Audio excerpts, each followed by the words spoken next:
I'm good. I'm good. Thank you. Thank you, sir, for accepting my invitation to be on the Training Masters series.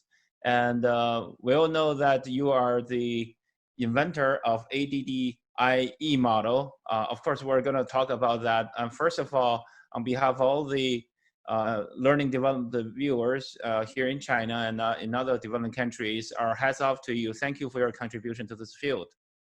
Oh, it has always been my pleasure. Thank you, sir. And we will start with a little bit of self-intro. Will you please tell us, for our audience, would you please tell us, introduce yourself a little bit, tell us where you grew up, where you went to college, what did you study, what your major is, and tell us your experience and at Florida State and a little bit, and then tell us where you work and live or where you staying now. Very good. I grew up in a small town in Oklahoma and went to college at Oklahoma State University for my master's degree. I transferred then to Ohio State for my PhD. I took the PhD in experimental psychology. So from there, I went to LSU, Louisiana State University, for my first academic job. Then, along with some colleagues, I formed a small company to produce educational materials in the hope of getting rich, which didn't work out. Then I worked for a company called Litton Industries for 5 years before going to Florida State. So I went to Florida State and stayed there for what, 36 years, give or take. Which year did you enter did you join the Florida State? 1970. 1970. Wow.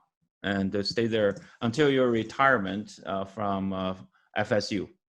Yes, I always thought I was just going to be there 5 years. Every year it got better, so I decided not to leave. Isn't that wonderful?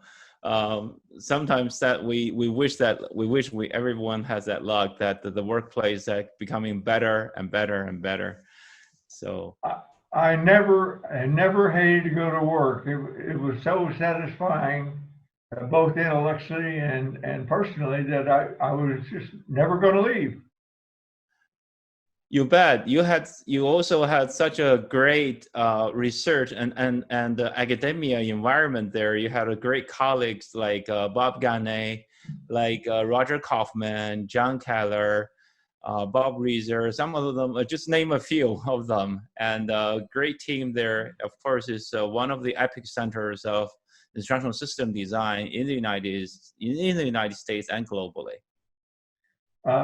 In 1970, my boss, whose name was Robert M. Morgan, was given 5 full professorships by the president of the university and told to go out and hire the best people he could, which he did.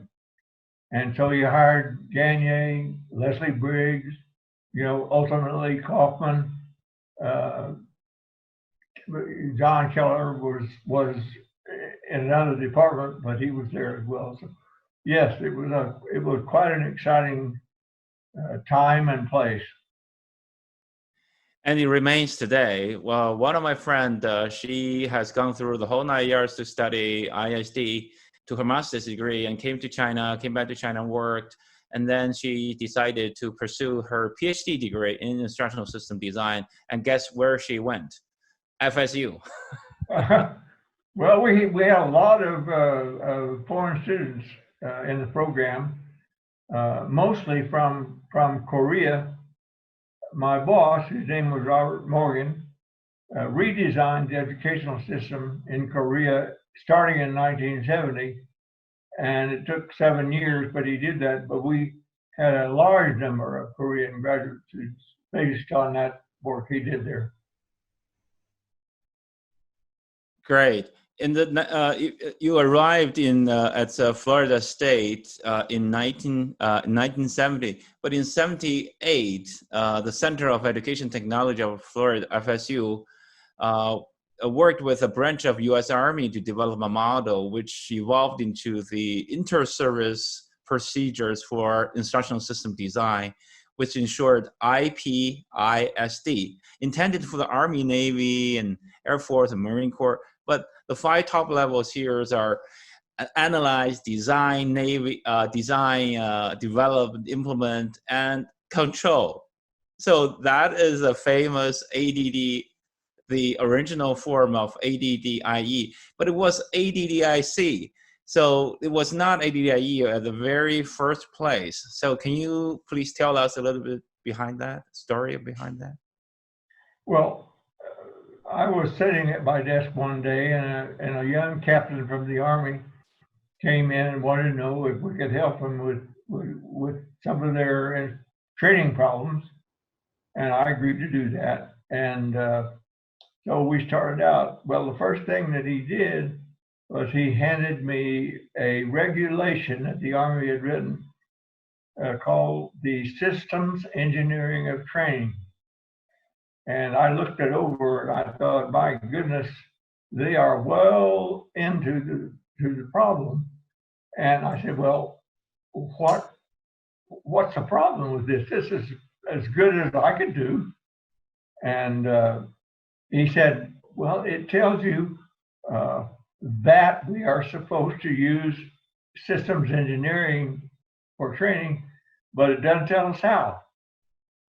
And what we would like for you to do is to tell us how the regulation is implemented.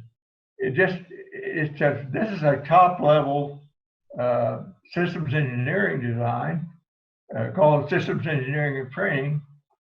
And so I said, okay, we will flesh it out for you. And we went through the process of writing procedures for each of the main steps, how to do it. And the target audience was the instructor pool for the Army, which was non-commissioned officers for the most part, although they had others.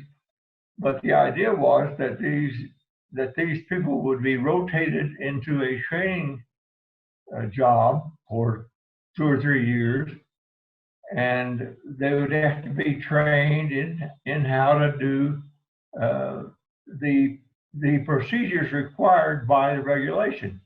So that's how it got started. And the original regulation had the analysis, design, development, implementation, and control. And so that's a standard systems engineering design model. And that's where we started when we started to develop the procedures. At the very end, it was control. It is control. So what is control in the ADDIC model? Can you explain a little bit more? Sure. Control comes from the basic systems engineering idea, and it means that you are comparing results to plans and acting on the discrepancies. And the discrepancies can occur in any of the prior 4 stages of development. The idea is that when at the end of the process, you're trying to find any areas that could be improved, and so that control is that concept. It also is used in quality, and basically that's what it means. And when did it become evaluation? By what occasion it became evaluation? And did you do that, or somebody else did? Oh, heavens no, I didn't do that. I wouldn't. I don't really know for sure who started calling it evaluation, but I had it explained to me one time by a faculty member from another university that educators did not like the word control. They thought it was demeaning or something like that. They didn't understand the concept. And so I read some of that literature, changing from control to evaluation. And kind of what I came away with is that, you know, they looked at evaluation as kind of, well, all right, we've done it, we've evaluated it, now we're going to publish it. And that, of course, is not exactly what the control concept was. But how it became, I'm not sure. But later on, it has been called ADDIE, and then ADDIC was not mentioned anymore by the general, you know, learning development. But compared to ADDIC and ADDIE, which one do you think is more, without all the, you know, if just a come out of the you know, the inventor or the creator of the ADDIC model status, if you just look at them side by side as you know, take a, you know, bystander point of view, which one do you think is more accurate describing the instructional system design procedures? I would go with control. We called for an internal evaluation and an external evaluation. Internal, looking for how closely the results came to plan, compared to plans. The external being, was it valid? The validity of the training program, no matter how well designed, if it is not valid, it isn't good. And that, by the way, is one of the reasons that the Army originally adopted the regulation. They wanted to be sure that the training had validity, which means, or meant then, that that soldiers were trained in what they ought to be trained, and not by the most recent experience of the trainer. So so the control is more inclusive than evaluation, or in layman's terms, control includes evaluation. Yes, it does. It does. Okay. Yeah. Now, I think if you are familiar with the quality literature, it's primarily the same concept. Yes. Are you talking about Six Sigma? Or yes, something? Yes, that kind of quality. Yeah, that at the Six Sigma at the very end is control. Are you talking about? Right. Okay, right. And also, I know that Karen Browthauer, and she also wrote an article on maintenance, and she thought that ADDIE, and at the very end, we also, after we develop and implement the course, and then we should put into efforts into maintaining the quality, including all those, you know, evaluation and change it better. So it's also kind of also includes maintenance part of it. Did you agree with that? And oh yes, I would certainly agree with that. Yes. The idea. See, Gagne consulted with us on it, and he insisted that we put in alternative ways of achieving performance, including such things as job aids and other notions that, besides training, other means of improving performance. So we wanted to be sure that anything that could be relegated to a job aid or a simple procedure or whatever could be substituted for training. Yes, of course. On the even nowadays we still struggle in in organizations across the globe. I can say that people still struggling with the notion of the differentiating distinguish between information and knowledge.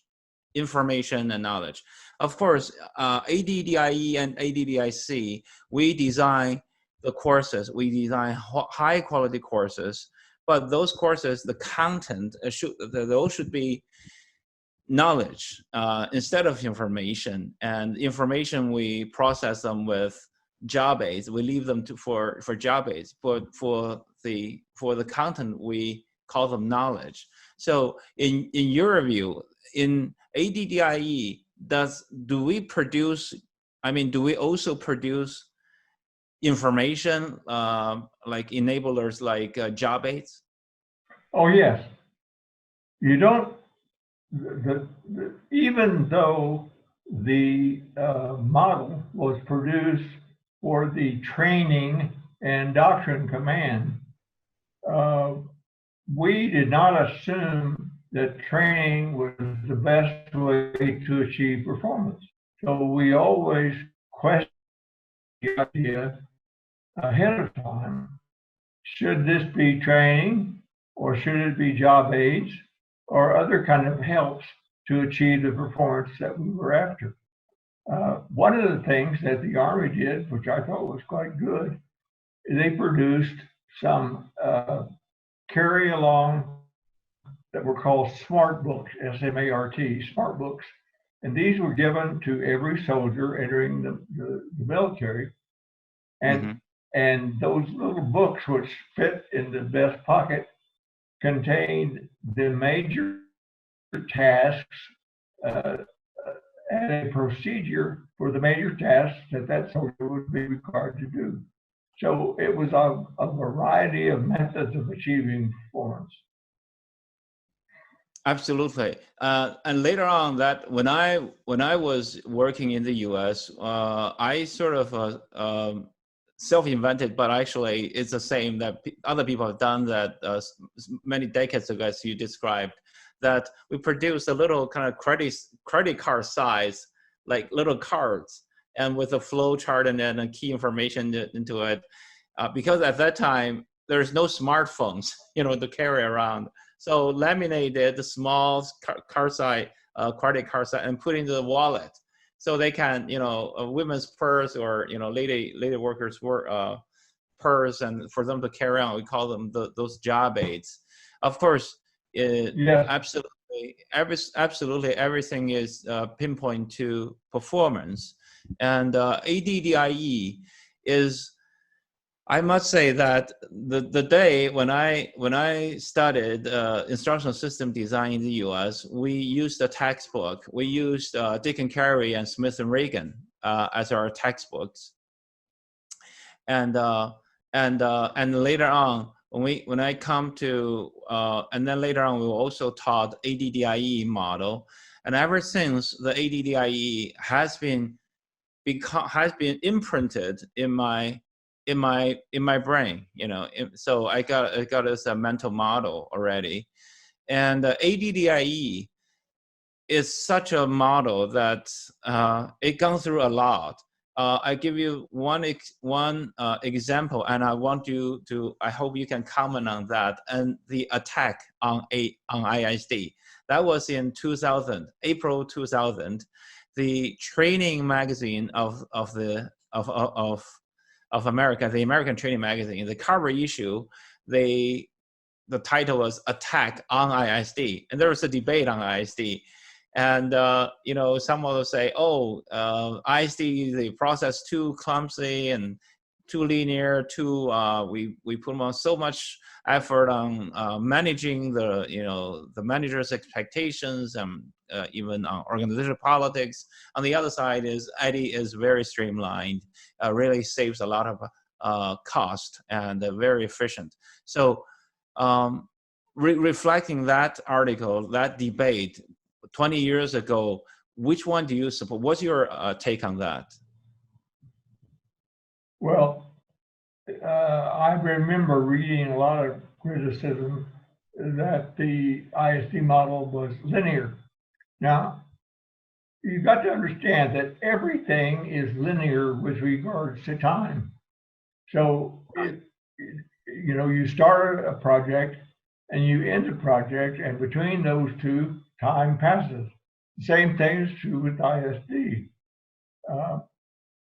However, based on that criticism is when I decided to adopt the Ford Motor Company process called concurrent design and engineering.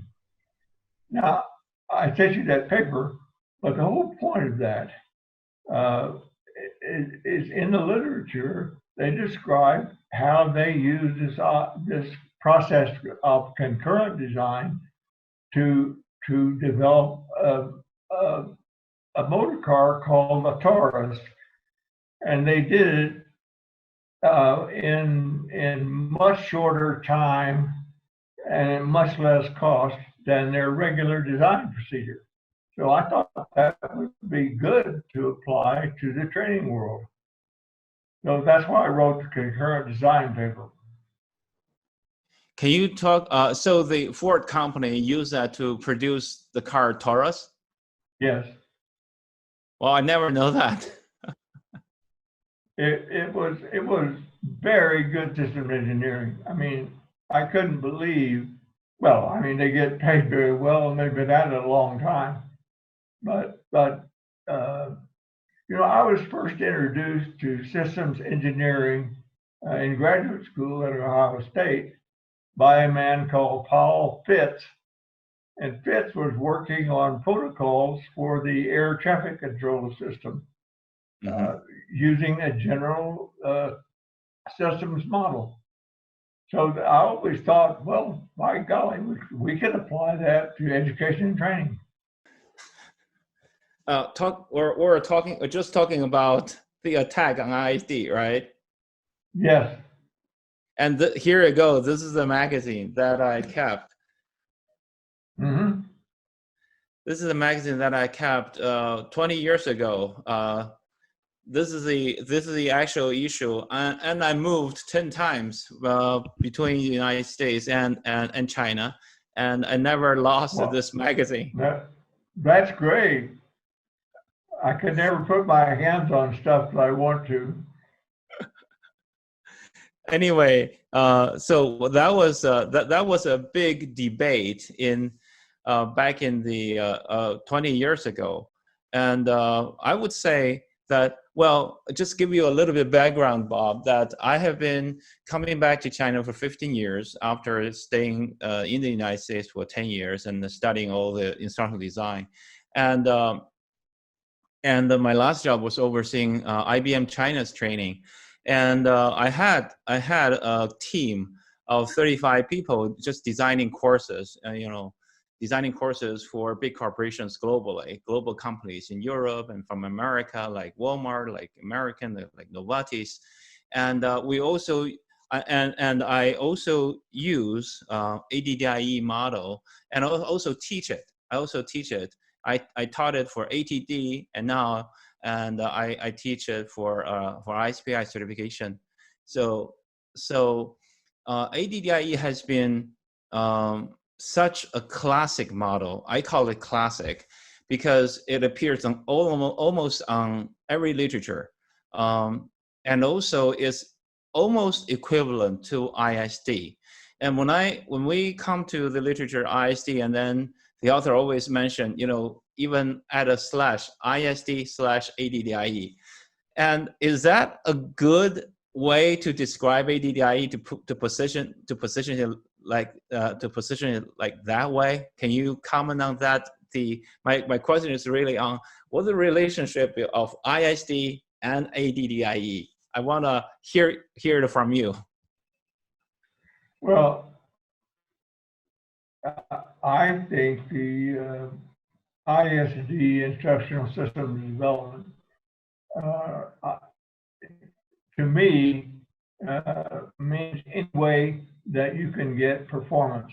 And around our shop, we changed it from instructional systems development to performance systems development.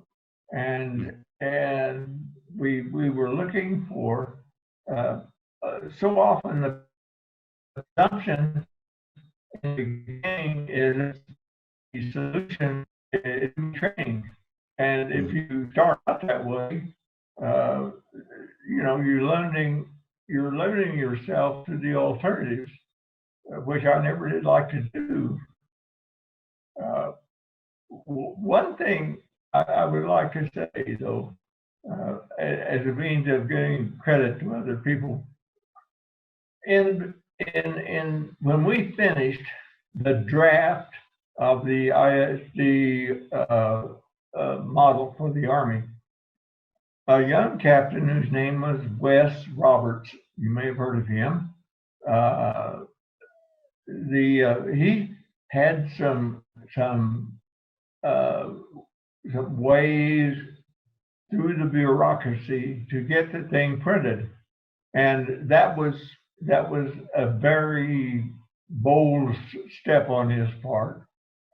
And the second thing that happened, when General Hilsman went to the Pentagon, he was put in charge of military contracting, and he required all of the military contractors to use the Ipisd. So that's how it became widely known.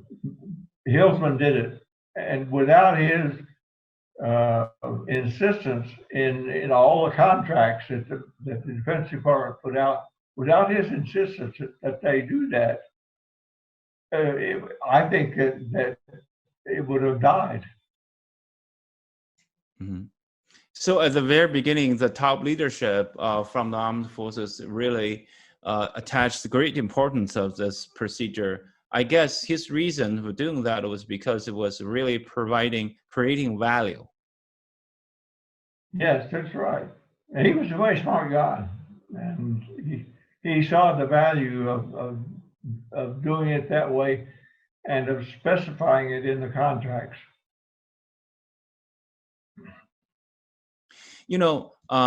Bob, that in the instructional design field, there are many models. Like in my study, that I came across some of the other models besides ADDIE model. There are like Assure model, there are waterfall model, and Hannafin and Pack model, Spiral model, David Camp model, and even SAM model, etc., etc. There are so many of them, and they're still counting. So there are at least 30 models, at least known models. And so can you, I consider ADDIE the model of models. Would you agree? Well, I must confess that after a few years after implementation of that in the military, I kind of lost interest in other models. So I did not consistently read. I went on to other things.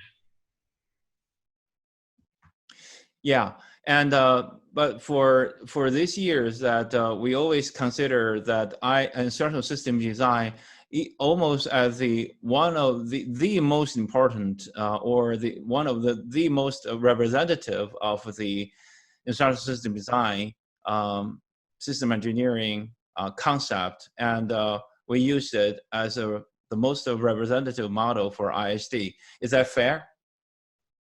I would think so, yes. But then I'm prejudice, you know. Right. So can you tell us a little bit more about your concurrent design, the model that you you learned from and adopted from the Ford factory? Well, the main idea there it came from, I put two or three things together in writing it. One of them is from the change management literature, and the other is from the systems engineering literature. And the idea is that when you set out to accomplish a major program or project, you have to get everybody in the room at the same time. The analysts, designers, developers, implementers, and controllers. And you put all those people in the same room before you start.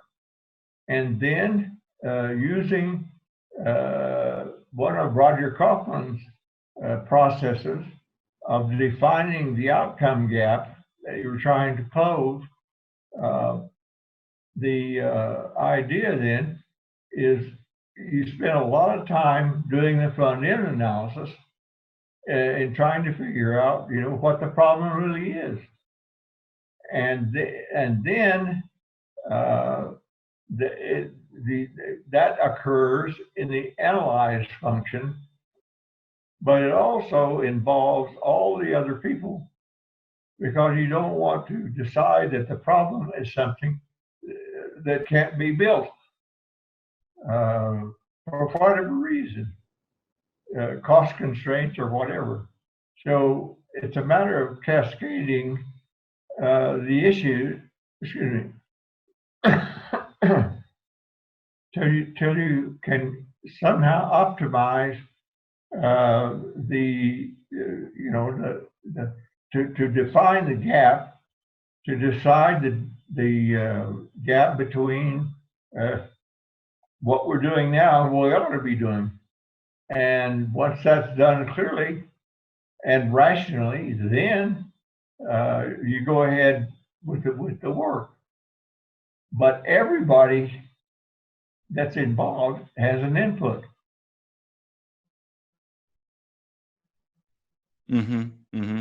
So the word concurrent really describes the mode of the working team, or the relations of the working team. They come together and they identify the needs and front end and the future benefits, and identify the needs together, and also the gaps together, and also the future benefits together. So the word concurrent means that. Is that, or does it mean more thing? Yes, that's everybody participates from the beginning. Okay. This is, you know, the kind of thing for using for large projects. I mean, it wouldn't work at all for a professor designing a course, but if you're talking about large projects like bringing a car out or making a major change in the system or something like that, then I think it's worthwhile. I really like the word concurrent, because it reflects the effort and makes the team inside an organization, the design team, more efficient. I hope so. It certainly worked that way for Ford. And, you know, they, in particular, I think they found that when they got the designers and developers in the same room, they avoided a lot of problems with people designing things that simply could not be developed in a cost-effective way. So it was very, very useful. Absolutely. I really like the word to be concurrent, because in my past experience, in my dream, in my mind's eye, I always wish that my designer just always sitting next to me. You know, my designer always sitting next to me, and I can tell him or her that this is what I want. I can use a piece of paper and drawing sketches on it, and then tell the designer to design what's on my mind. But I cannot describe it over the phone. You know what I mean? Right. Yeah. No, it takes practice to get used to the idea that other people are going to have inputs that are important. Is that also the word that you have a model, the CDC model, the concurrent design of change model? Can you describe that for us a little bit? Well, that came about in the late 1980s. The president of our university called my boss, Bob Morgan, and I in and said, now, listen, you guys, you're doing great things all over the world and for the military and so on, but you're not doing a damn thing for the state of Florida. I want something done for the state of Florida. And so we left the meeting. Morgan was completely overwhelmed with working in Africa. And he turned to me and he said, all right, Branson, the ball's in your court. Do something important. And so I took the people in my center and we spent about a year studying the Florida educational system, always keeping in mind that Morgan had done a kind of a miraculous thing in Korea. And when we finished, I then came up with a concept paper and put that concept paper together and sent it in the Florida Department of Education. And they gave me a small grant to pursue it. Mm-hmm. Well, about, I don't know, 3 months later, I was invited to speak to a commission that the governor put together. He was very unhappy with the performance of Florida schools. And so I put forth this idea, which we called then School Year 2000. And it incorporated everything that we knew about the systems engineering of education.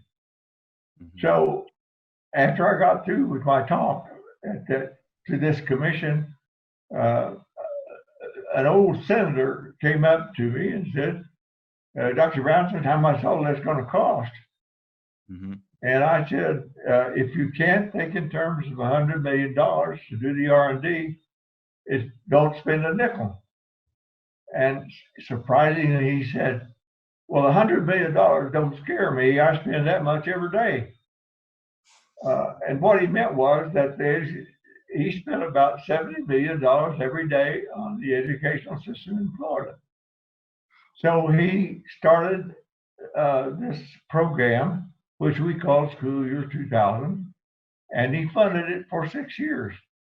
And we put everything we knew into the development of that program. So we made the transition of using the idea of concurrent design in designing the system of Florida. Well, one of the big features, you keep hearing the idea that, well, people are resistant to change. Turns out they're not so resistant if you give them time. So a guy out of Atlanta named Daryl Connor was then recognized, and still is, as a major thinker and doer in the area of change management.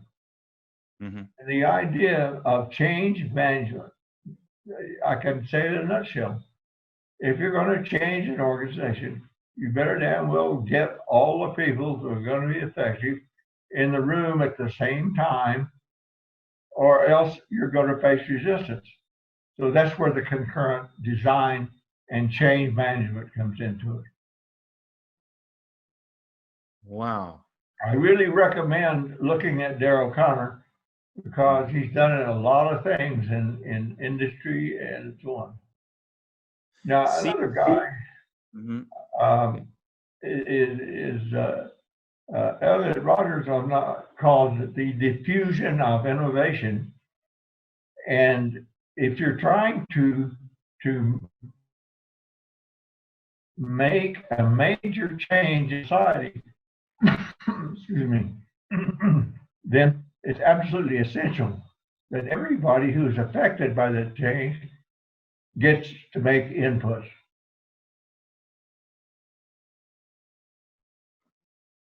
Great. That's great story. And I bet that's lessons learned, and that based on many experiences. And I think that's also what you just said also is a great advice to all of us that in organizations, if you want changes to happen right away, the key is to get all the key major parties or the stakeholders in one room and get all the issues communicated and resolved, at least known to each other. Yes. You can make top-down change, but you better have a big police force and a lot of supervision to make it happen, because people will go back to what they were doing before. Mm-hmm. And you've got to give people time to change. Right. You know, you say, oh, I've got this great idea, but if you don't give them time to learn it and learn how to do it, and so many organizations require people to do their old job while they're learning the new one, and they don't give people enough time to learn it. So in other words, to people are resistant to change unless we do it the right way. That has been my experience. I've worked with a lot of teachers in the time, and we made the school district give the teachers time off to learn how to do things. Right. Then they were very happy to move into new things. Mm-hmm. But the idea of somebody saying, now we're going to, instead of doing A, we're going to do B, and we're going to do B starting tomorrow, and nobody knows how. Right. It's kind of like this coronavirus situation. Right. There's a lot of things out there that people haven't had time to learn. Right. There's so many unknowns out there still. I mean, we're still in it. It's concurrent. It is concurrent also, but it's the other in another sense. Unfortunately, the United States, and we're going down the road of disaster. Yeah, I read about the news, and it's very, very tragic things happening. All we do is to hope for the better, pray for the better. Yep. And it is very interesting reading your article, Bob, the concurrent design, that I found out that there is a red team at the very end. After your ADD and established control, and then there's a red team. So in instructional system design, we rarely see those terms. Can you explain a little bit for us? What does it do? And why do you call it the red team? I do not know who came up with the name red team, but large projects or proposals for large projects, I found that mostly, now I worked a lot for defense contractors and other people involved with large systems. And so I would often get invited to come in and critique proposals or designs that the companies had to undertake large systems. And somebody in that history called the people that did that kind of work the red team, and what they were disinterested parties, competent to judge what the proposing organization had in mind, and to say where it might fail. So the idea then, if you're, again, we're talking about large systems. Right. We want to be sure that everything you have proposed is rational and would work. And so involving a red team from the beginning makes a great deal of sense. I can remember a guy in the defense industry sent me a proposal one time and said, please go over this carefully and don't be gentle. It's not my first time. And I think that's the basic idea, that you don't want people to be gentle. You want to tell the truth. Bob, the other question is still around ADDIE. I personally has been using ADDIE, and I customized. I have my own model. I added a P, project planning in the very front, because ADDIE, and then at organizations, every course design development effort is a project. So I added project management in the project planning or project management in the very beginning. So I call it PADDIE, PADDI model, and also I see the same that that in your CDC there is also a project management component in it, and they're very strong actually. So tell us about it and yourself behind that, and your view on the project management for ADDIE.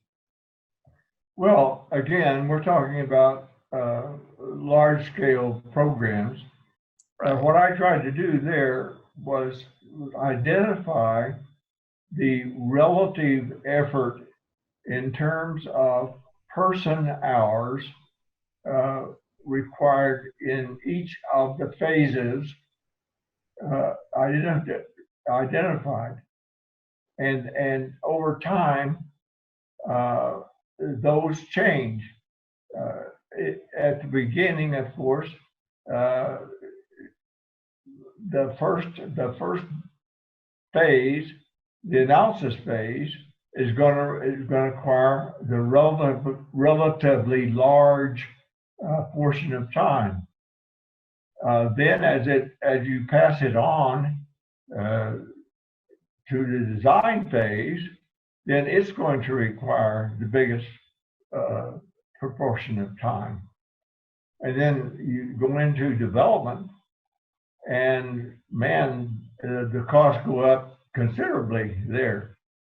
Now, a long time ago, a guy whose name I have now forgotten, but he came up with an analysis of the cost implications of implementing a change at various stages of the program.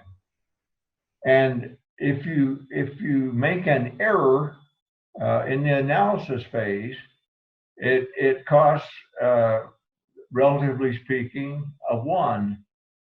If you make an error in the design phase, it's a 5. If you make an error in the development phase, it's 20. So you can see that the relative costs of making changes throughout the model are quite dramatic. So you want to make sure that you have as many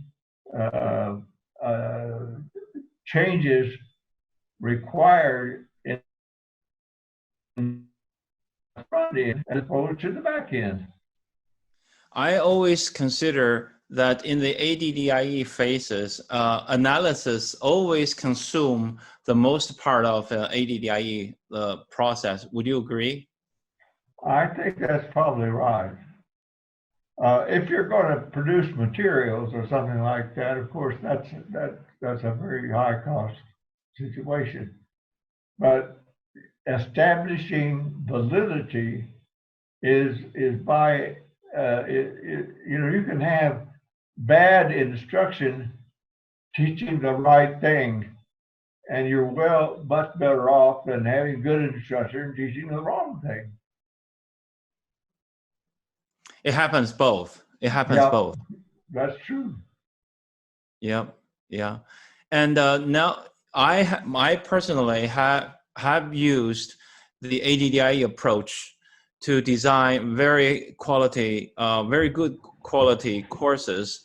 I'll give you one example. Some of the courses I participated, I designed like 20 years ago. They're still being used in America, an American company, and also in companies that I served here more than 10 years. You know, so some of the courses I designed, created, developed here in China, they still use it today. And I followed, I strictly follow, because they're high quality courses, because I gone through the all 9 yards of ADDIE, and also I created such like one course, I have a bunch of 20 design documents around it, and every phase, the planning phase, ADDIE, the analysis phase, design phase, development phase, implementation phase, and evaluation phase. So all the phases, I have several design documents, and none of those design documents are going to be seen by the students or instructors. Only those, you know, student books and training materials, you know, the classroom training materials, the students will have the opportunity to see them and use them, of course.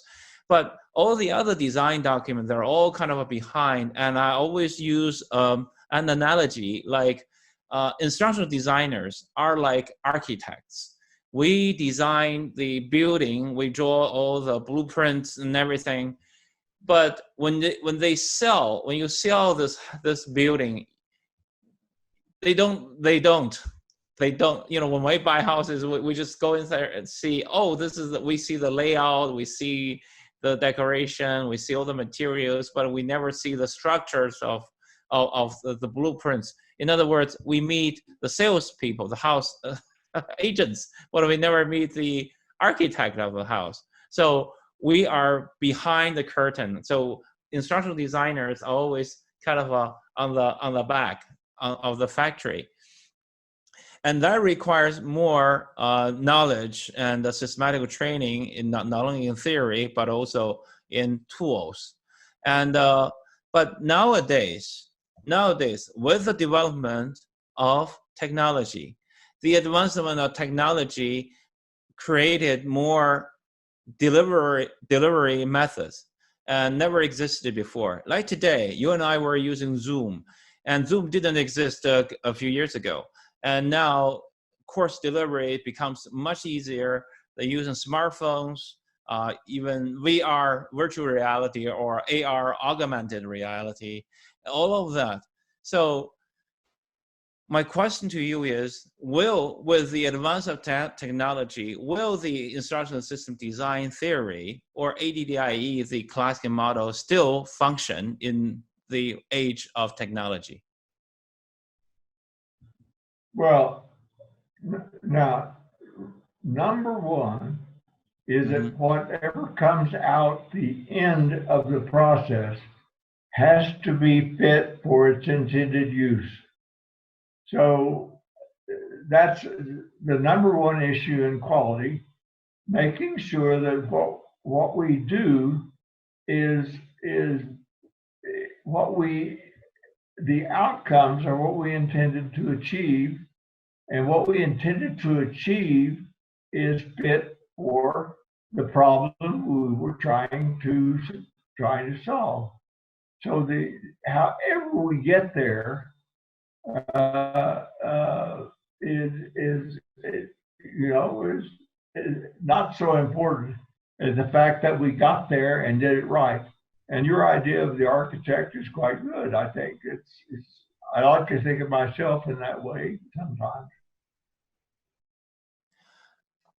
I'm so glad I got the I got a body thinker. My analogy, I'm so glad that my analogy got approved. And so in other words, Bob, there is still, in other words, even though today's technology advances very fast, there is still a chance to create valuable, long-lasting, and high-quality courses, long-lasting courses as well, as long as we focus on the outcomes of the entire process. Well, yeah, the outcome, of course, is very important. You know, the smartphone, I don't know how many times a day I ask questions on the smartphone and get good answers. Well, that just wasn't possible years ago. You know, you had to go to the library, for God's sake. And so when you have the accumulated knowledge of humankind at your fingertips, you can do a lot better in designing something that people will use. Right. This is great. Bob, I know in terms of time, I don't want to hold you for too long, but I do want to ask you two more small questions. First of all, do you have any advice to the young practitioners, learning development practitioners in developing countries in China? Oh, well, I would say that you know, keeping up with the literature is very important. Learning about systems engineering is very important, and the idea of continuous continuing to learn, I guess is what I'm trying to say. You know, the learning literature is growing exponentially, and the cognitive science is advancing. So how one acquires new knowledge is always advancing, and that's very important to learn. Great. Last question. That's if you had a chance to do it all over again, what would you have done differently? Oh, that's a tough question. I guess I was lucky in the sense that I had really good bosses all my professional life. And when I went to Florida State, I was told effectively I had permission to do anything I was big enough to do. If I undertook a project, I better damn well do it right. But nobody said you can't work for the Army or you can't do this. No, if it's a good, worthwhile project, do it and do it right. And that sort of permeated my whole career, and it was wonderful. I don't know what I would have done differently. And I hadn't given any thought to ask the question. Well, may I ask you, how old are you today? How old are you? Like 70? 88. Oh, I don't believe that. So you're the same age with Roger Kaufman. I mean. Yes, we are the same age. We have birthdays a few days apart. Really? Okay. He recommended, he gave me your email address, and I don't want to hold you for too long, but I really want to thank you for accepting our interview. and as the creator of ADDIE model. I'm delighted to do it. I'm so glad you say that. I'm very glad too. Thank you, sir. As a closing comment, as the ADDIE creator, all the learning for years, I always consider that ADDIE is course design is the basics of it's the basic of basics for all learning development professionals. You must know where a good quality course come from, a good quality training, where they come from. They do not just follow from the sky. Everything in our world is designed. Even a pen, even a little pen or remote control or mug or anything is designed, and so does a training course.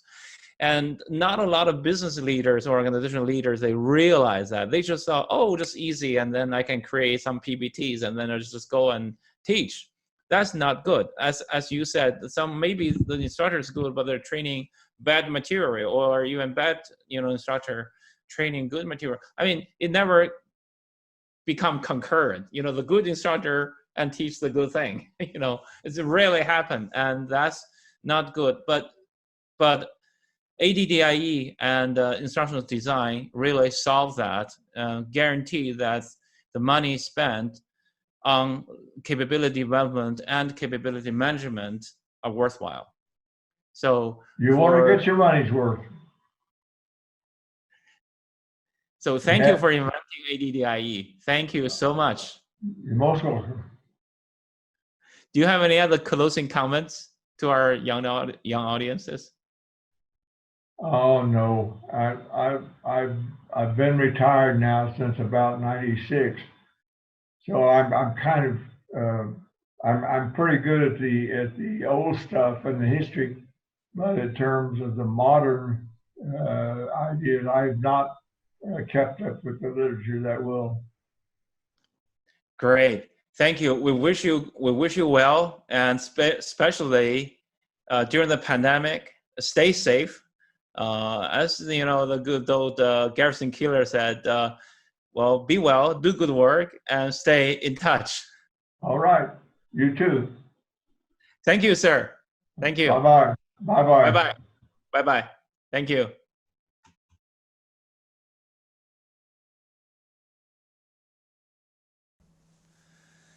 That's my interview with Dr. Robert K. Branson, Bob Branson, the inventor of ADDIE model, even though right now we all know that ADDIE model was the 5 phases of the Ipisd model, and also at the very beginning it was not ADDIE, it was called ADDIC model. Dr. Branson is the main crafter of it. And also tonight, we also learned his other model called CDC model, the Concurrent Design of Change.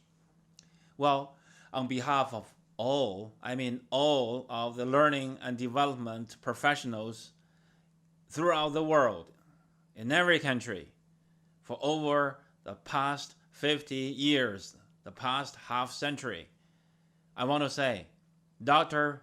Branson, thank you, thank you, and thank you. Thank you for inventing the ADDIE model. It almost become a synonym to instructional system design, and it becomes the classic of instructional system design. And we all learned from it. We all grew out of it. Thank you, and thank you. Next week, we are going to have the honor to interview the Honorable Dr. John Keller. Dr. John Keller, you probably heard of his name. Yes, he is the inventor of the ARCS model, the ARCS model. The ARCS model is the learning and educational motivational design model. And throughout his entire career, he has been dedicating his all his efforts in the research of in the research and practice of how to motivate learners and how to motivate almost everybody. But how and why ARC's model work?